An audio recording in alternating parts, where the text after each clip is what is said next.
What's going on, everybody? Thanks for coming back to the channel. My name's Sean.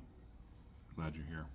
So, this channel is mostly going to be towards, kind of Christian worldviews and Bibles and everything like that. But every once in a while, we are going to kind of take a look at current events or kind of something that, might pop up in the news cycle that kind of affects us as Christians and our worldview. And this is one of them. This happened, it started on Friday and it happened over the weekend.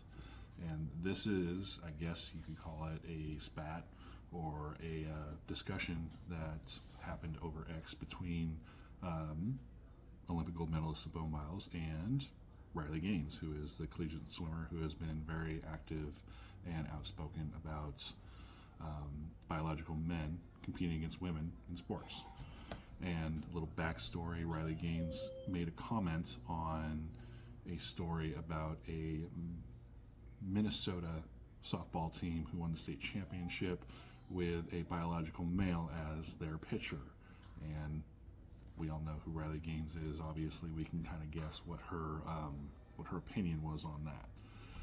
And then later on, Simone Biles decided to tweet at Riley Gaines and offer her point of view.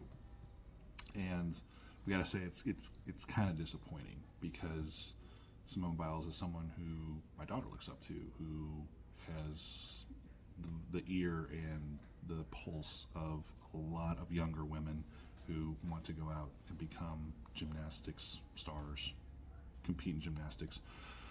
But this is her tweets. We'll put it up here on the screen right here.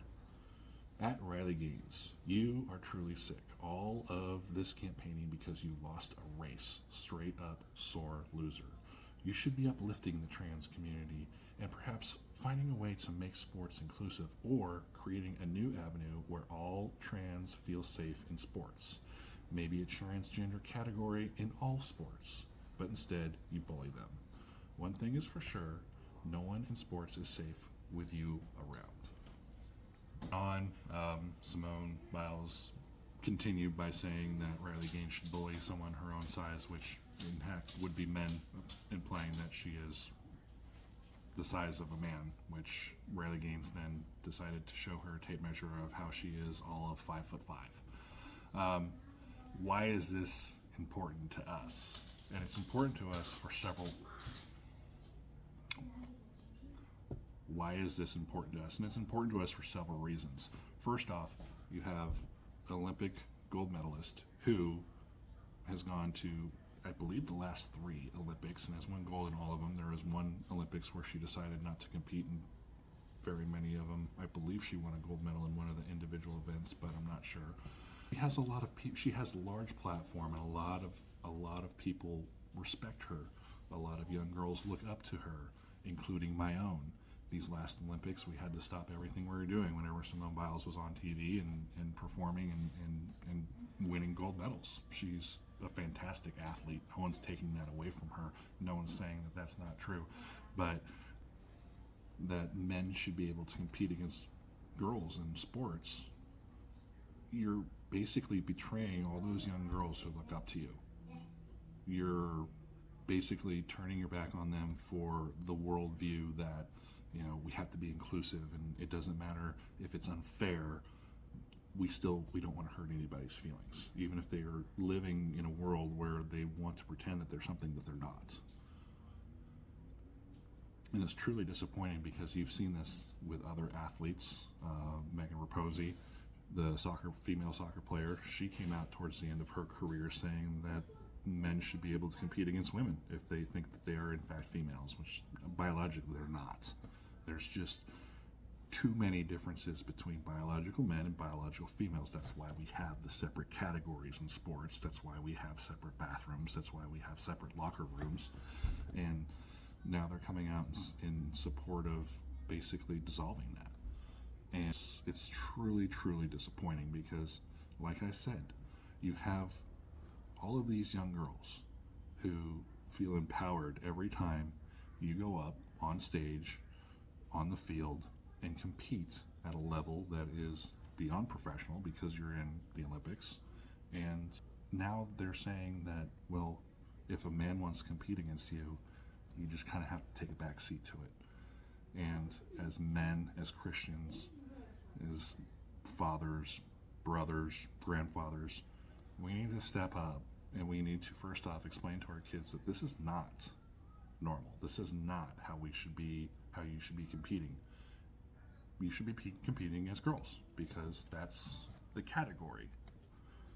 That's the level playing field. You should not be sharing locker rooms with men, because men belong in the men's locker room. Females belong in the female locker room. Of course, we're attacking Riley Gaines because she has been very outspoken about this, and it was kind of heartbreaking, because not only do all these young girls look up to her, but Riley Gaines on the Will Kane show today said that she was someone who looked up to Simone Biles and was really excited when she saw that Simone Biles had mentioned her in a tweet, until she saw it, obviously. Like I said, God created us in His image. God made us men, and God made us women. We should not be trying to reverse God's decision. God knows better than we do what we should be. And expecting young girls, teenagers, young women who are competing in college and Olympics to accept someone competing against them just because they think that they're something that they were not born is a disservice to all the work that they have put in to become better athletes. And Simone Biles, we don't know for sure if she's going to be competing in these next Olympics in 2028. She's 28 years old. She's probably, if she does, this will be her last Olympics. Someone who competes at a high level like that for so long, after a while, it takes a toll on your body. You're not able to do it as well as you used to. So, as far as I know, she hasn't come out saying that she decided if she's going to try out for the Olympic team or not.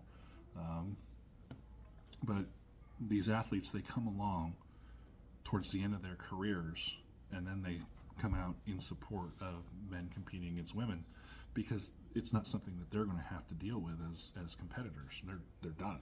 They're not going to see the aftermath of that. So they can come out and they can kind of try and garner support with the progressive left or the trans community by just putting out the politically correct response. So, like I said, this was really surprising. I don't think she's ever really come out quite this hard in terms of kind of a more politically charged or controversial topic. It caught a lot of people off guard. Now a lot of people are talking about it, and they should. And Simone Biles should take a long, hard look at who actually supports her. Does the trans community actually support her, or do the young females who look up to her and want to be her when they grow up support her more? So that's my take on it, guys. I hope you found this kind of interesting. I hope you've kind of I hope it kind of reminds us that when we see stuff like this that affects our kids, we need to be outspoken about it, because if we're not, no one else is. So, hope you like it. Hope it makes you think. Go ahead and tell me what you think in the comments. Should Simone Biles be, advocating for men competing against women in sports? I don't think she should. I don't think that men belong in women's sports. I don't think that men belong in women's locker rooms. I don't think that men belong in women's bathrooms. That's why we have separate bathrooms. That's why we have separate locker rooms. That's why we have separate categories in sports. Let me know what you think down in the comments, and I'll see you guys in the next video.